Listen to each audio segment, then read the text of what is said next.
بسم اللہ الرحمن الرحیم۔ السلام علیکم۔ پروفٹ سیریز میں آج ہم سلیمان علیہ السلام کا واقعہ سنیں گے۔ سلیمان علیہ السلام اللہ کے ایسے نبی تھے کہ جن کے جیسی بادشاہت اللہ تعالیٰ نے کسی اور کو نصیب ہی نہیں کی۔ وہ صرف انسانوں کے بادشاہ نہیں تھے، وہ جانوروں، انسانوں، پرندوں اور جنات کے بھی بادشاہ تھے، اور سب کی زبان کو بخوبی سمجھ سکتے تھے۔ سلیمان علیہ السلام کو ہوا پر بھی اختیار حاصل تھا، وہ کچھ ہی سیکنڈ میں ادھر سے ادھر پاس آنی جا سکتے تھے۔ سبحان اللہ۔ قرآن پاک میں کئی جگہ اللہ تعالیٰ نے سلیمان علیہ السلام کا ذکر کیا ہے۔ سلیمان علیہ السلام حضرت داؤد علیہ السلام کے بیٹے تھے۔ اللہ نے باپ اور بیٹے دونوں کو نبوت سے نوازا تھا۔ اللہ تعالیٰ نے سلیمان علیہ السلام کو اس دنیا کا وہ بادشاہ بنایا تھا کہ جس کی جیسی بادشاہت آج تک کسی اور کو نصیب نہیں ہوئی۔ سلیمان علیہ السلام نے اللہ سے خود یہ دعا کی تھی کہ مجھے ایسی بادشاہت عطا کر دے کہ میرے بعد کسی کو وہ بادشاہت نصیب نہ ہو، اور میری بادشاہت کے شایان شان کسی کی بادشاہت نہ ہو۔ اللہ نے سلیمان علیہ السلام کے تابع کر دیا ہوا کو بھی، یعنی ہوا بھی ان کے تابع ہو گئی تھی، ان کے حکم پہ آ گئی تھی، ان کے کنٹرول میں تھی۔ سلیمان علیہ السلام جہاں چاہتے ہوا انہیں محبت سے پہنچا دیا کرتی، بغیر کوئی زر پہنچائے۔ مہینوں کا سفر سلیمان علیہ السلام منٹوں میں طے کر لیا کرتے تھے۔ سلیمان علیہ السلام کو جنات پر بھی بادشاہت حاصل تھی، جن بھی ان کے تابع تھے اور ان کے حکم کو مانتے تھے، اور ان کے حکم پر کئی بلند عمارتیں بھی تعمیر کرتے تھے۔ جنات کو سلیمان علیہ السلام جب حکم دیتے تو وہ دریا میں غوطے لگاتے اور وہاں سے ہیرے جواہرات لے کر آتے۔ جو کام انسان کی طاقت سے باہر ہوتے تھے، انسان نہیں کر پاتے تھے، وہاں ان کی ہمت جواب دیتی تھی، سلیمان علیہ السلام وہ تمام کام جنات سے کرواتے تھے۔ جو جنات شرارت کرتے تھے اور آپ کے حکم کی خلاف ورزی کرتے تھے تو سلیمان علیہ السلام انہیں جیل جیسے قید میں قید کر دیتے تھے۔ سلیمان علیہ السلام کو اللہ نے یہ خاصیت بھی عطا کی تھی کہ وہ پرندوں اور جانوروں کی بولی کو سمجھ سکتے تھے، ان سے بھی بات کر سکتے تھے، ان کی بات سن سکتے تھے۔ سورہ نمل میں اس کا ذکر ہے۔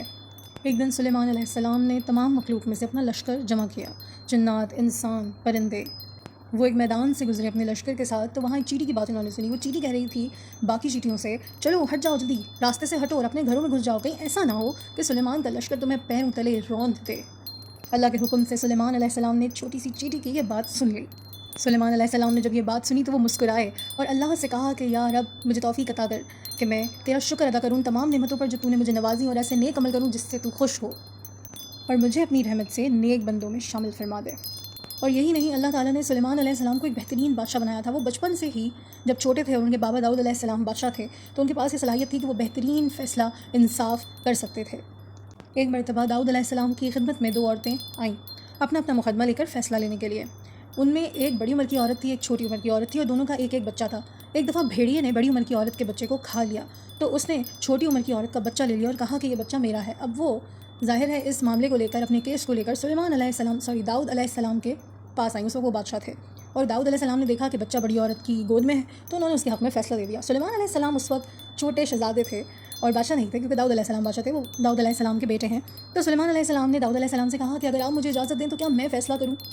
داؤد علیہ السلام ان کے فیصلے کی صلاحیت کو بخوبی جانتے تھے، انہوں نے فوراً اجازت دے دی۔ سلیمان علیہ السلام نے بڑی عورت سے کہا کہ یہ بچہ میری گود میں دے دو۔ انہوں نے اس بچے کو اپنی گود میں لیا۔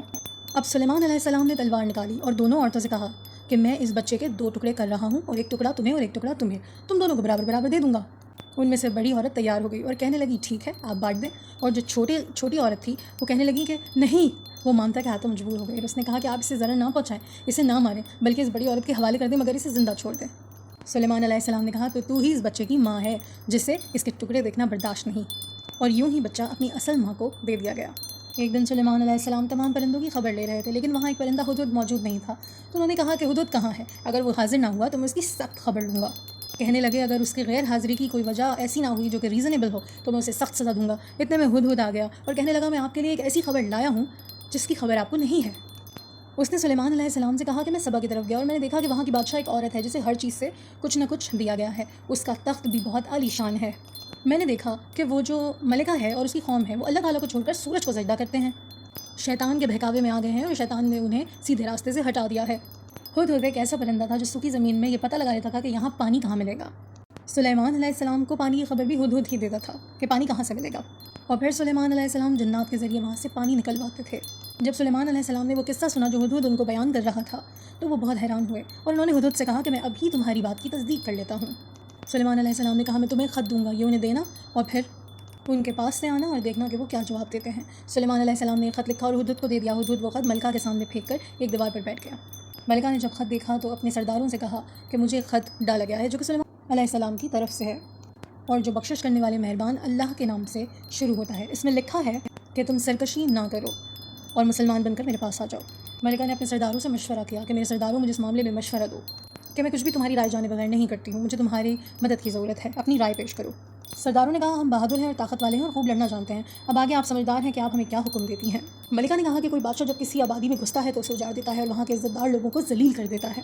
اس نے کہا تو پھر سلیمان علیہ السلام بھی یہی کریں گے، میں انہیں ایک ہدیہ بھیجتی ہوں تاکہ میں جان سکوں کہ خاصیت کس طرح کا جواب لے کر آتا ہے۔ دراصل ملکہ یہ جاننا چاہتی تھی کہ سلیمان علیہ السلام کس قسم کے بادشاہ ہیں، وہ ان کے خلاف لڑ سکے گی بھی یا نہیں۔ تو ملکہ نے سلیمان علیہ السلام کو بہت سارے تحائف بھیجے، لیکن سلیمان علیہ السلام وہ تحائف دیکھ کر غضبناک ہو گئے۔ انہوں نے خاصیت سے کہا کیا تم اس مال سے مجھے مدد دینا چاہتے ہو؟ مجھے ویسے ہی میرے رب نے بہت کچھ دے رکھا ہے اور اس سے زیادہ دیا ہے جو اس نے تمہیں دے رکھا ہے۔ تم ہی اپنے ان تحفوں سے خوش رہو اور جاؤ واپس لوٹ جاؤ، میں وہ لشکر لے کر سامنا کروں گا جس کا سامنا کرنے کی ان لوگوں میں طاقت نہیں۔ جب خاصیت نے سلیمان علیہ السلام کا یہ جواب سنا تو اس پہ کافی دہشت طاری ہو گئی، وہ خوف میں آ گیا۔ اس نے ملکہ بلقیس کے پاس جا کر سلیمان علیہ السلام سے سنا ہوا تمام قصہ بیان کر دیا۔ ملکہ بلقیس نے سلیمان علیہ السلام کو یہ پیغام بھجوایا کہ ہم اسلام قبول کرنے کو تیار ہیں۔ سلیمان علیہ السلام نے جب بلقیس کا جواب جانا تو اپنے درباریوں سے کہا کہ تم میں سے کوئی ایسا ہے جو ملکہ کے یہاں پہنچنے سے پہلے ان کے تخت کو یہاں لے آئے۔ ایک جن نے کہا میرے آقا آپ اپنی مجلس سے اٹھیں، اس سے پہلے ہی میں ملکہ کا تخت آپ کی خدمت میں پیش کر دیتا ہوں۔ ایک وہ بندہ جس کے پاس کتاب کا علم تھا اس نے کہا آپ پلک جھکائیں، اس سے پہلے ہی میں تخت یہاں حاضر کر دوں گا، اور اس نے فوراً ملکہ کا تخت سلیمان علیہ السلام کے سامنے لا کر رکھ دیا۔ سلیمان علیہ السلام نے جب یہ سب دیکھا تو انہوں نے فرمایا کہ یہ سب میرے پروردگار کا فضل ہے اور وہ مجھے آزماتا ہے کہ میں شکر گزاری کرتا ہوں یا نافرمانی کرتا ہوں۔ پھر سلیمان علیہ السلام نے ملکہ بلقیس کا جو تخت تھا اس کی تھوڑی سی کسٹمائزیشن کی، اس میں جہاں ہیرے جواہرات لگے تھے ان کو وہاں سے نکال کے کہیں اور فکس کروایا گیا تاکہ اس کی تھوڑی سی شکل بدل جائے۔ سلیمان علیہ السلام نے ملکہ کے پہنچنے پر ملکہ سے پوچھا کیا یہ آپ کا تخت ایسا ہی ہے؟ تو ملکہ نے کوئی نہ ہاں میں جواب دیا نہ ہی نہ میں جواب دیا، کیونکہ وہ اپنا تخت تو پیچھے سبا میں ہی چھوڑ آئی تھی اور اس کو اس تخت کو دیکھ کے لگ بھی رہا تھا کہ یہ اسی کا تخت ہے، تو نہ اس نے ہاں کہا اور نہ ہی اس نے نہ کہا۔ البتہ ملکہ کو تخت میں کچھ تبدیلی ضرور محسوس ہو رہی تھی۔ کافی سوچنے کے بعد بلقیس نے کہا مجھے یہ تخت اپنا ہی لگتا ہے۔ اس کے بعد سلیمان علیہ السلام ملکہ کو ایک محل میں لے گئے۔ سلیمان علیہ السلام ملکہ کو کچھ ایسا محل کا حصہ دکھانا چاہتے تھے جو آج تک کسی نے نہیں دیکھا تھا۔ وہ محل پورا شیشے کا بنا ہوا تھا، اس سے دوسری طرف بھی دیکھا جا سکتا تھا کیونکہ وہ پورا شیشے کا تھا، فرش بھی شیشے کا تھا اور نیچے شیشے کے نیچے پانی تھا، اور وہ پانی ٹھہرا ہوا نہیں تھا، وہ چلتا رہتا تھا، فلو میں تھا۔ جب سلیمان علیہ السلام بلقیس کو لے کر اس محل میں داخل ہوئے تو ملکہ حیران پریشان تھی کہ کیا خوبصورت محل ہے اور یہاں تو پانی بہہ رہا ہے۔ پھر ملکہ نے وہاں پر جب قدم بڑھایا تو اپنے لباس کو اونچا کر لیا تاکہ وہ پانی میں بھیگ کر گیلا نہ ہو جائے، لیکن جیسے ہی اس نے پاؤں آگے بڑھایا تو وہ شیشے پہ پڑا، وہاں پانی نہیں تھا، شیشے میں سے پانی دکھ رہا تھا۔ تو ملکہ بلقیس تھوڑی شرمندہ ہو گئی کہ وہ دھوکہ کھا گئی۔ وہ شیشے کا محل اتنا عالیشان اتنا شاندار تھا، اسے تعمیر جنوں نے کیا تھا، جنات میں۔ سلیمان علیہ السلام نے بتایا کہ یہ ایک بہت عالیشان محل ہے اور اس میں نیچے بھی شیشے جڑے ہوئے ہیں۔ ملکہ بلقیس یہ سب دیکھ کر سمجھ گئی تھی کہ سلیمان علیہ السلام ایک عظیم بادشاہ ہی نہیں بلکہ اللہ کے نبی بھی ہیں۔ سلیمان علیہ السلام نے ملکہ کو یہ سب کچھ کیوں دکھایا؟ اس کی وجہ یہ تھی کہ سلیمان علیہ السلام ملکہ کو یہ بتانا چاہتے تھے کہ اگر دنیا میں اتنی عظیم سلطنت موجود ہے تو جو آسمان پر شہنشاہ موجود ہے، بادشاہ موجود ہے، اللہ جس کی شہنشاہی ہے، تو پھر اس کی سلطنت کیسی ہوگی؟ اب اس بادشاہ کے سامنے سورج تو کچھ بھی نہیں جس کو وہ سجدہ کرتی تھی، عبادت کرتی تھی۔ بلقیس بہت شرمندہ تھی اور اس کو ایمان لانے والی حالت طاری ہو چکی تھی۔ اس نے اللہ سے معافی مانگی اور کہا کہ میں نے اپنے ساتھ بہت زیادتی کی، میں بہت شرمندہ ہوں اور اب میں سلیمان علیہ السلام کے دین پر ایمان لانا چاہتی ہوں، اور ملکہ سمیت اس کی تمام قوم اللہ پر ایمان لے آئی۔ سلیمان علیہ السلام کا سب سے بڑا کارنامہ یہ ہے کہ انہوں نے مسجد الاقصیٰ تعمیر کروائی۔ مسجد الاقصیٰ کی سب سے پہلی تعمیر حضرت یعقوب علیہ السلام نے کروائی تھی، لیکن جب بخت نصر نے اسے تباہ کیا، مسجد اقصیٰ کو جب اس نے قبضہ کر لیا تھا تو مسجد اقصیٰ کو توڑ دیا تھا۔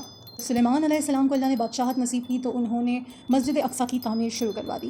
اس کے ساتھ ساتھ انہوں نے ہیکل سلیمانی بھی تعمیر کروایا۔ یہود آج تک اس کو مقدس اور عظیم سمجھتے ہیں۔ ہیکل عثمانی مسجد اقصیٰ کے بالکل قریب ہے۔ نبی پاک صلی اللہ علیہ وآلہ وسلم نے فرمایا کہ مسجد الحرم میں ایک نماز کا ثواب 1,00,000 نمازوں کے برابر ہے۔ مسجد النبوی کی ایک نماز کا ثواب 1000 نمازوں کے ثواب کے برابر ہے، اور مسجد الاقصیٰ میں پڑھی ہوئی ایک نماز کا ثواب 500 نمازوں کے ثواب کے برابر ہے۔ رسول اللہ صلی اللہ علیہ وآلہ وسلم نے فرمایا کہ جب سلیمان علیہ السلام نے بیت المقدس کو تعمیر کیا تو اللہ سے 3 دعائیں کیں، ان میں سے اللہ تعالیٰ نے 2 دعائیں قبول فرمائیں اور ایک کے بارے میں ہم امید کرتے ہیں کہ وہ ہمیں ملے گی۔ سلیمان علیہ السلام نے دعا کی کہ یا اللہ مجھے ایسی بادشاہت دے جو تیری بادشاہت کے موافق ہو، یعنی عدل و انصاف ہو، کسی کے حق میں زیادتی نہ ہو۔ اللہ تعالیٰ نے سلیمان علیہ السلام کی اس دعا کو قبول فرمایا۔ سلیمان علیہ السلام نے دوسری دعا یہ کی کہ مجھے ایسا ملک عطا فرما جو میرے علاوہ کسی اور کے لائق نہ ہو۔ اللہ تعالیٰ نے سلیمان علیہ السلام کی یہ دعا بھی قبول فرمائی۔ اور تیسری دعا انہوں نے کیا مانگی؟ جو بھی شخص اپنے گھر سے نکلے اور وہ مسجد الاقصیٰ میں نماز پڑھنے کا ارادہ رکھتا ہو تو اس کے گناہ اس طرح معاف کر دیے جائیں جیسے وہ آج ہی پیدا ہوا ہو۔ رسول اللہ صلی اللہ علیہ وسلم نے فرمایا کہ ہو سکتا ہے کہ یہ تیسری دعا اللہ نے ہمارے لیے رکھ دی ہو۔ اللہ تعالیٰ نے سلیمان علیہ السلام کو بہت زیادہ طاقت اور بہت زیادہ عظیم بادشاہت عطا فرمائی تھی، لیکن اتنے عظیم بادشاہ ہونے کے بعد، ایک بڑے منصب پر فائز نبی ہونے کے بعد بھی وہ تھے تو اللہ کی مخلوق، ایک انسان ہی، اور موت کا ذائقہ اللہ نے ہر شے کو چکانا ہے، کیونکہ اللہ کے سوا ایسا کوئی نہیں جو ہمیشہ سے ہے اور ہمیشہ رہے گا۔ انسان کا مرتبہ مقام کتنا ہی بلند کیوں نہ ہو، لیکن کوئی بھی موت سے نہیں بچ سکتا۔ اس قوم کا کانسیپٹ بہت خراب ہو گیا تھا، انہیں لگتا تھا کہ جنات کو غیب کا علم ہے، وہ سب کچھ جانتے ہیں، اور اللہ تعالیٰ اس قوم کو عبرت دینا چاہتے تھے۔ تو سلیمان علیہ السلام کو جب موت دی گئی، وہ ان لوگوں کے لیے سبق تھا کہ جنات کو غیب کا علم نہیں ہے، اور اللہ کے سوا غیب کی معلومات کسی کو نہیں ہے۔ جنات سلیمان علیہ السلام کے تابع تھے اور ان سے ڈرتے تھے۔ جنات کو سلیمان علیہ السلام نے بہت سختی سے تعمیر کے کام پر لگایا، اور وہ تعمیر کے کام پر لگ گئے، تعمیر کرتے رہے، کنسٹرکشن۔ سلیمان علیہ السلام نے کنسٹرکشن میں لگا کے ان کے سپروائزر بن گئے، ان کے پر نظر رکھی، ان کی نگرانی کرنے لگے۔ اب جنات کے دل میں ان کا اتنا خوف تھا، وہ جانتے تھے کہ ہم کام نہیں کریں گے تو سلیمان علیہ السلام سخت سے سخت سزا دیں گے، کیونکہ وہ ان سے ڈرتے تھے۔ سلیمان علیہ السلام کھڑے ہو کر جنات پر ان کی نگرانی کر رہے تھے، ان پر نظر رکھے ہوئے تھے، اور اس وقت ان کی عمر 150 سال تھی۔ جنات سلیمان علیہ السلام کے حکم سے بیت المقدس کی تعمیر میں بہت مصروف تھے، بیت المقدس کی کنسٹرکشن کر رہے تھے۔ سلیمان علیہ السلام نے اپنی دونوں ہتھیلیوں کو، اپنے جو عصا پکڑا ہوا تھا، جو لاٹھی، جو لکڑی انہوں نے اپنے ہاتھ میں پکڑی تھی، اسی پر دونوں اپنی ہتھیلیاں ٹکا لی، اور اپنا جو جیسے ہم دونوں ہاتھوں کو اسٹک پہ رکھ کے اپنی تھوڑی اس پہ رکھ کے فیس ٹکا لیتے ہیں، اس طرح سلیمان علیہ السلام اپنے جو لاٹھی تھی، جو اسٹک ان کے ہاتھ میں تھی، اس پر دونوں ہاتھ رکھ کے اس پہ اپنا چہرہ ٹکا کر جنات کی نگرانی کرنے لگے۔ اب یہاں کیا ہوتا ہے، یہاں اللہ تعالیٰ موت کے فرشتے کو بھیجتے ہیں، اور وہ سلیمان علیہ السلام کی روح کو قبض کر لیتا ہے۔ سلیمان علیہ السلام کی آنکھیں کھلی ہوئی ہیں، وہ اسی طرح بیٹھے ہوئے ہیں، ایک لکڑی پر اپنے ہاتھ ٹکا کر، ہاتھ پر اپنا چہرہ ٹکا کر جنات کو دیکھ رہے ہیں۔ جنات نہیں جانتے، وہ اپنے کام میں لگے، کنسٹرکشن میں لگے، ڈر کے مارے کہ سلیمان علیہ السلام سزا دیں گے اگر ہم نے اپنے کام میں ڈنڈی ماری۔ ان کو علم بھی نہیں ہے کہ سلیمان علیہ السلام کی روح قبض ہو چکی ہے۔ سلیمان علیہ السلام کا خلیفہ ان کی خدمت میں پیش ہوا تو ان کو دیکھ کر سمجھ گیا کہ سلیمان علیہ السلام انتقال کر چکے ہیں، لیکن اس نے یہ بات جنات پر ظاہر نہیں کی، کیونکہ جنات کو ایسا لگ رہا تھا کہ سلیمان علیہ السلام زندہ ہیں اور ان کی نگرانی کر رہے ہیں۔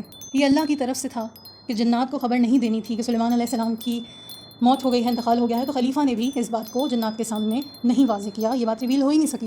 ایون 2 سال گزر گئے، 2 سال، اور جنات حیران تھے کہ یہ کیسی نگرانی ہو رہی ہے کہ نہ آنکھیں جھپک رہے ہیں، نہ اٹھ کے جا رہے ہیں، مسلسل ہمیں کڑی نظر سے دیکھ رہے ہیں۔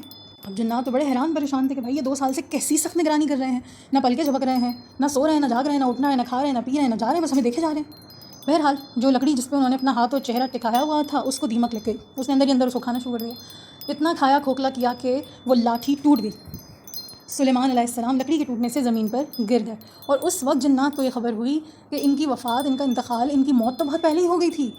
تو اللہ کے حکم سے سلیمان علیہ السلام کی موت کے اس واقعے سے تمام قوم کو، جو سلیمان علیہ السلام کی قوم تھی، ان کو یہ پتہ چلا کہ بھائی جنات کو غیب کا علم نہیں ہے، بلکہ وہ تو انسان سے بھی زیادہ کمعقل ہیں۔ اب سلیمان علیہ السلام کے زمین پر گر پڑنے سے جنات کو یہ علم ہوا کہ اگر وہ غیب کا علم رکھتے تو وہ یوں محنت نہ کر رہے ہوتے، انہیں پتہ چل جاتا کہ سلیمان علیہ السلام کا انتقال ہو چکا ہے۔ اس طرح سے اللہ تعالیٰ نے لوگوں کو سمجھایا کہ جنات بھی اللہ تعالیٰ کی مخلوق ہیں اور اللہ سے اوپر نہیں ہو سکتے۔ اسی طرح سلیمان علیہ السلام کا قصہ اپنے اختتام کو پہنچتا ہے۔ سلیمان علیہ السلام کے اس واقعے سے ہمیں یہ سبق ملتا ہے کہ اللہ کے سوا کوئی سپریم اتھارٹی نہیں، کوئی عبادت کے لائق نہیں، اور اگر آپ شرک کر رہے ہیں، اللہ کے سوا کسی اور کی عبادت کر رہے ہیں، تو پھر آپ اپنے آپ کو خود ذلیل و خوار کر رہے ہیں۔ سلیمان علیہ السلام کا واقعہ ہمیں یہ بھی بتاتا ہے کہ اللہ کے لیے کچھ بھی ناممکن نہیں ہے۔ ہمیں اپنے اللہ پر جو ایمان ہے، جو اللہ تعالیٰ سے جو امید ہے، ہمارا جو اللہ سے گمان ہے، اسے مضبوط رکھنا چاہیے۔ کیا ہے ایسا جو اللہ کے لیے ممکن نہ ہو یا اللہ کے لیے ناممکن ہو؟ کچھ بھی ایسا نہیں ہے۔ سلیمان علیہ السلام نے اللہ تعالیٰ سے کیسی بادشاہت مانگی کہ آپ نے دنیا میں کوئی بادشاہ ایسا دیکھا؟ جنات جس کے تابع ہوں، چرند پرند جس کے تابع ہوں، ہوائیں جس کے تابع ہوں، وہ مالک ہے، وہ کائنات کا بادشاہ ہے جس کا نام ہے اللہ، اور اسی نے نوازا، اور پھر یہ بھی دکھایا کہ جب میں دیتا ہوں تو میں لینے کا پورا اختیار بھی رکھتا ہوں۔ اور موت آ گئی سلیمان علیہ السلام کو۔ کیسی سلطنت ہوگی ان کی؟ جب ان کی سلطنت ایسی تھی، ان کا محل ایسا تھا، تو آسمان پہ موجود اللہ کیسا ہوگا؟ سن کے ہی انسان اپنے رب پر قربان جائے، اس پہ عاشق ہو جائے۔ سبحان اللہ۔ سو اللہ تعالیٰ سے اچھی امید رکھیں، ڈپریس نہ ہوا کریں، اسٹریس نہ لیا کریں۔ حسبنا اللہ ونعم الوکیل، یہ بہت بڑی طاقت ہے، اس پہ بھروسہ رکھیں، اور جس کا جیسا گمان ہوگا اللہ تعالیٰ سے ویسے ہی نوازیں گے۔ تو ہمیں اللہ سے اچھی امید رکھنی چاہیے، پازیٹیوٹی رکھنی چاہیے اپنے اندر، اور آئی ہوپ آپ کو یہ واقعہ بہت اچھا لگا ہوگا۔ مجھے بھی بہت اچھا لگا، بہت موٹیویشن ملی ہے۔ تو پھر کسی واقعے کے ساتھ دوسری ویڈیو میں کوئی اور واقعہ سنیں گے۔ چینل کو سبسکرائب کر لیں، ویڈیو کو لائک کر لیں، اور کمنٹ کر کے اپنی رائے کا اظہار ضرور کیا کریں۔ اللہ نگہبان۔